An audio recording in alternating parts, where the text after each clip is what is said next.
नमस्कार दोस्तों, बालाजी एजुकेशन बरेली में आप लोगों का स्वागत है। जैसा कि आप लोग देख रहे हैं, अपने लोग कोशिकाओं का अध्ययन कर रहे हैं। उसमें अपने लोगों ने केंद्रक के बारे में पढ़ा, एंडोप्लाज्मिक रेटिकुलम के बारे में पढ़ा, जो कि दो प्रकार के थे, स्मूथ और रफ। स्मूथ वाला रिलीज कर रहा था लिपिड या फैट, और जबकि रफ एंडोप्लाज्मिक रेटिकुलम रिलीज कर रहा था प्रोटीन, क्योंकि उसके ऊपर रफ है तो जाहिर सी बात है राइबोसोम्स उसके ऊपर उसकी सतह पर विद्यमान थे। अब नया कोशिकांग है अपना गोल्गी बॉडी या गोल्गी ऑपरेटस या गोल्गी गॉड। इसकी खोज कैम्लियो गोल्गी ने 1898 में की थी। ये भी प्लांट और एनिमल ये प्लांट एंड एनिमल दोनों सेल में ये होता है। यहां पर ये इंपॉर्टेंट पॉइंट है, नोट है कि प्लांट सेल में जो गोल्गी बॉडीज होती हैं वो एनिमल सेल से ज्यादा होती है। ये एक इंपॉर्टेंट पॉइंट है। ये सच बात है कि प्लांट सेल्स में गोल्गी बॉडी मोर देन होती हैं एनिमल सेल्स से। और ये आरबीसी और ब्लू ग्रीन एल्गी में ये दो ऐसे सेल्स हैं, आरबीसी और ब्लू ग्रीन एल्गी। इन दोनों में गोल्गी बॉडी नहीं पाई जाती है।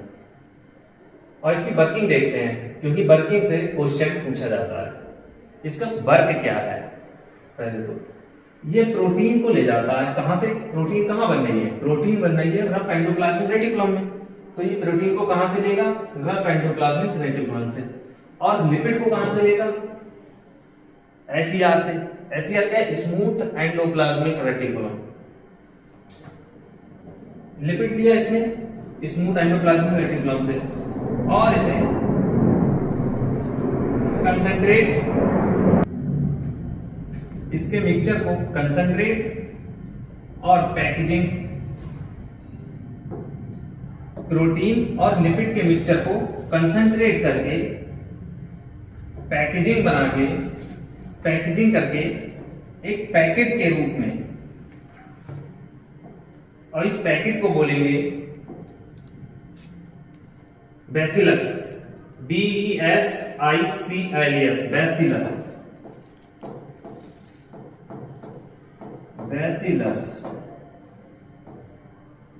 इस पैकेट को क्या बोलते हैं? बैसिलस की फॉर्म में ये पैकेट होता है, जिस पर प्रोटीन और लिपिड का कंसंट्रेट मिक्सचर का पैकेट बना के, जिसे बैसिलस बोलते हैं। इसको 3 डिस्टेंस होती हैं जिस पर इसे डिस्पैच करना है, मतलब पहुंचाना है। डिस्पैच मतलब पहुंचाना है। इसीलिए गोल्गी बॉडी एक ट्रांसपोर्टर का वर्क करता है। क्या वर्क करता है? ये प्रोटीन और लिपिड के जो बैसिलस पैकेट होते हैं, इनके लिए ये ट्रांसपोर्ट का काम करता है। और जनरली ये जो बैसिलस के जो पैकेट हैं, इन्हें 3 जगह पर ट्रांसपोर्ट करता है। वो 3 जगह विद इन द सेल के अंदर, एट द सेल मेम्ब्रेन पर, और तीसरा outside of the cell membrane के बाहर भी। ये जो आपको मैं ये फिगर दिख रहा है यहां पर, ये जिग-जैग टाइप, ये गोल्गी बॉडी है। ये कप शेप का, मतलब ये different type of cup type body होती है। 4 से 5 कप टाइप बॉडी होती थी, जिन्हें जो ये कप टाइप बॉडी होती है इन्हें सिस्टरीन बोलते हैं। सिस्टर्नी या सिस्टरीन, इन्हें बोलते हैं सिस्टर्नी या सिस्टरीन। आप लोगों से जनरली गोल्गी बॉडी के बारे में यही पूछा जाता है कि ये किसमें नहीं होता, आरबीसी और ब्लू ग्रीन एल्गी में। इसका वर्क क्या है? इसकी वर्किंग मैंने आप लोगों को अभी बताई थी कि ये प्रोटीन लेता है रफ एंडोप्लाज्मिक रेटिकुलम से और लिपिड लेगा स्मूथ एंडोप्लाज्मिक रेटिकुलम से, और उनके कंसंट्रेटेड मिक्सचर को पैकेजिंग के रूप में, और उस पैकेज को बैसिलस बोलते हैं, उन्हें 3 जगह पर डिस्पैच करता है। इसीलिए इसे ट्रांसपोर्ट मैनेजर भी गोल्गी बॉडी को ये ट्रांसपोर्ट का काम कर रहा है लिपिड और प्रोटीन को पहुंचाने के लिए। और ये सेल्स में 3 जगह, within the cell, at the cell membrane और outside of the cell membrane पहुंचाता है। जो अगला कोशिकांग है हमारा लाइसोसोम्स। लाइसोसोम्स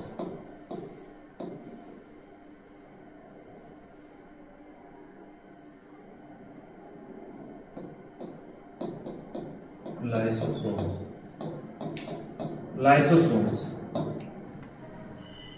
इसकी खोज क्रिस्टीन डी डवे ने 1958 में की थी। इसका जो सबसे इंपॉर्टेंट क्वेश्चन यानी जो बहुत बार परीक्षा में पूछा गया है वो ये है कि कोशिका का आत्मघाती थैली किसे कहते हैं। कोशिका की आत्मघाती थैली यानी कि सुसाइड बैग किसे कहते हैं, वो कहते हैं लाइसोसोम्स। इसकी खोज क्रिस्टीन डी डवे ने 1958 में की थी। क्रिस्टीन डी डवे ने एक खोज और की थी।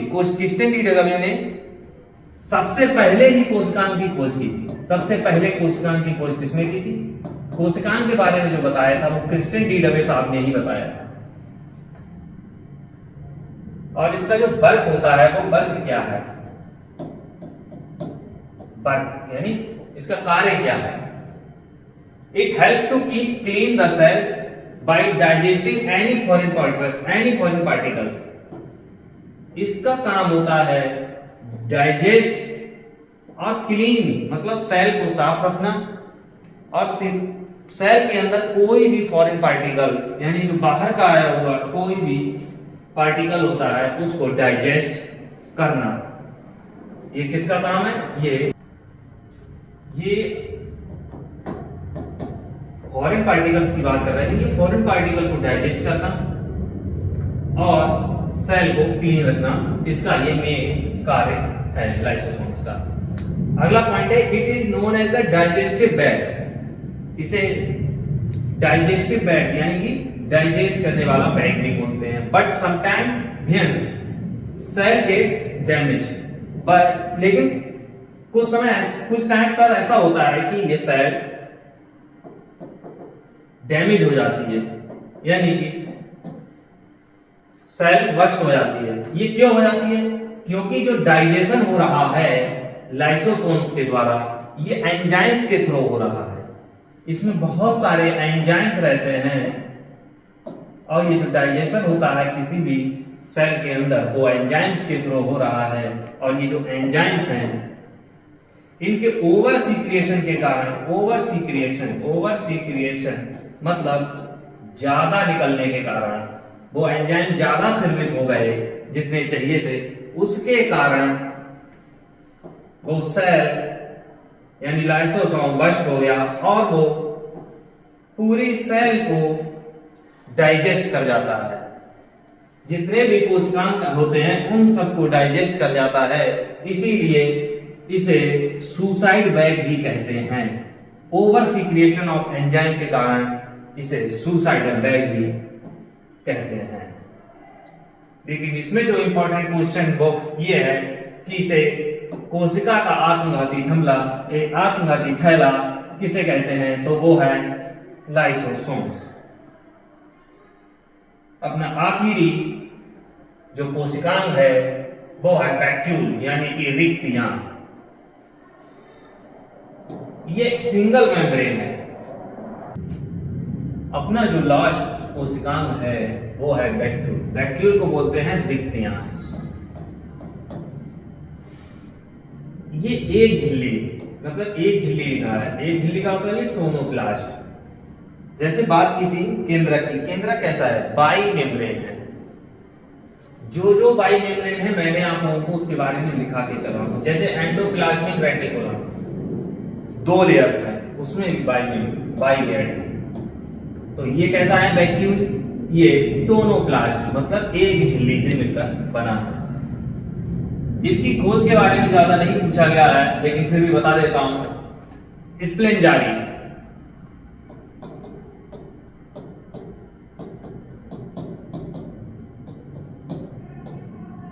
इसकी खोज की थी। वैक्यूल्स में जब हम लोगों ने प्लांट सेल, मैंने आप लोगों के लिए जब डायग्राम बना के दिखाया था, तो जो आउटर है जिसे बोलते हैं सेल या कोशिका भित्ति, कोशिका भित्ति, अंदर वाले को बोलते हैं प्लाज्मा सेल, प्लाज्मा मेम्ब्रेन।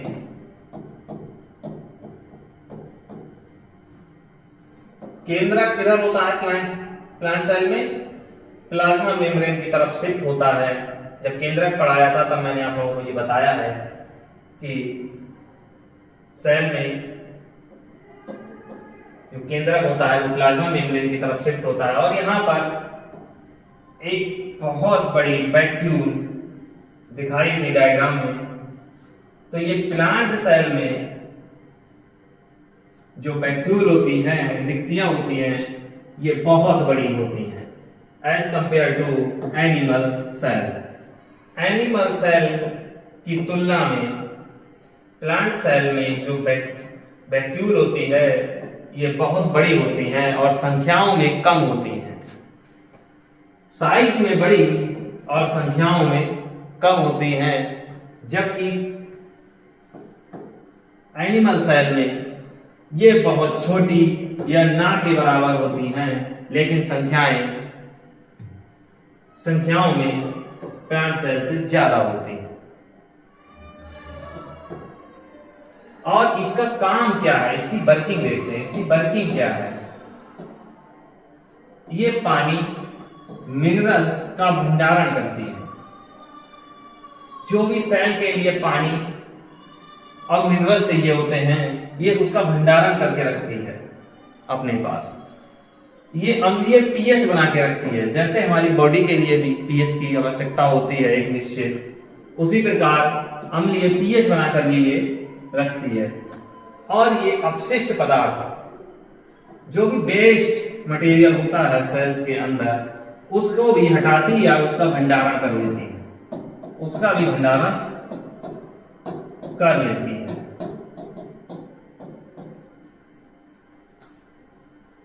अपने लोगों ने धीरे धीरे सारे कोशिकांगों के बारे में अध्ययन कर लिया, जिनमें सबसे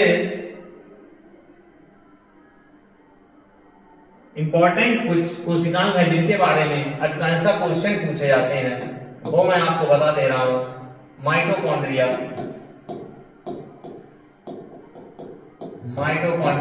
या सूत्र कणिका, हिंदी में कहते हैं इसे सूत्र कणिका।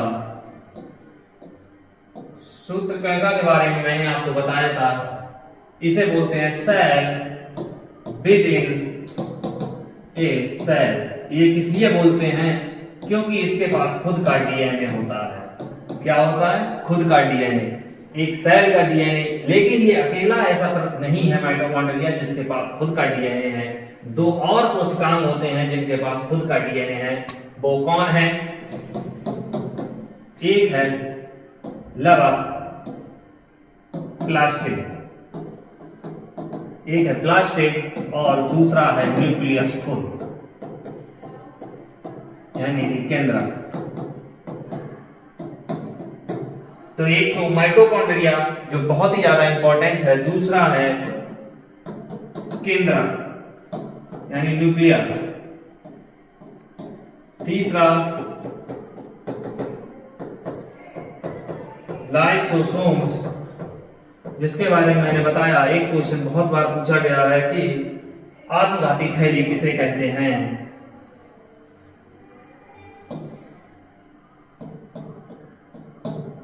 और चौथा जो डिफरेंस पूछा जाएगा प्लांट सेल और एनिमल सेल में, प्लांट सेल और एनिमल सेल में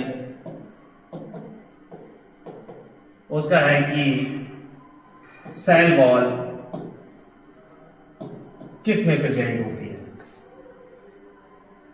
तो ये कुछ सूचकांक हैं जो इंपॉर्टेंट, जो अधिकांशतः यूपी पुलिस और एसएससी जीडी में काफी बार पूछे जाते हैं इनसे क्वेश्चंस। अगली वीडियो में अपने लोग प्लांट सेल और एनिमल सेल के डिफरेंस के बारे में पढ़ेंगे। अगर आप लोगों को अगर ये वीडियो पसंद आई हो तो लाइक कीजिएगा, शेयर कीजिए एंड चैनल सब्सक्राइब कीजिएगा। धन्यवाद।